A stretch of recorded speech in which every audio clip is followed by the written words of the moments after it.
Yan, tanggalin natin. Ganito lang ang mag-repair ng grinder mga lods. Kaya ito ang una nyong gagawin. Tignan nyo muna yung carbon brush nya, baka maiksi na o kaya pudpud na o kaya wala. At yun ang papalitan, kagaya ito. Oh, maiksi na. Yan. Tapos kinalawang pa yung ano niya, yung box niya sa loob. Dito sa kabila, as in na talagang wala. Tinanggal siguro. Yan, papalitan natin. Meron tayong pampalit dito. Ito oh. Yan, saktong-sakto. Magkahaba sila oh. Kapag mailagay ko na ito mga lods ay tignan natin kung aandar siya. Ganito lang ang maglagay. Ayan mga lods, ganito lang maglagay ng carbon brush sa mga grinder natin. Importante hindi na damage yung armature niya. May pag-asa pang maayos mga lodi.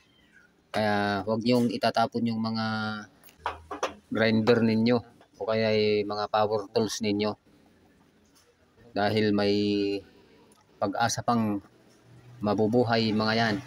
Meron kasing parang wire dito eh. May parang spring. Ayan. Ito yung nagtutulak sa carbon brush. Yan, para hindi matanggal habang umiikot siya. Yan, ilalagay natin yung carbon brush. Yan, ganito lang maglagay mga lods. Yan. Yun, nailagay na natin. Yung isa naman dito sa kabila rin.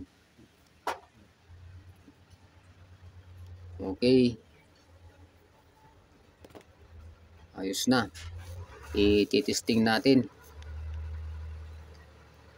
Ayan, pwede na siguro ito. Kung mapapagana natin, swerte. Ayan. Ayan, matagal nang na-stock kasi ito doon sa may-ari eh. Sabi niya, ibibinta na lang daw. Sana. Sa mga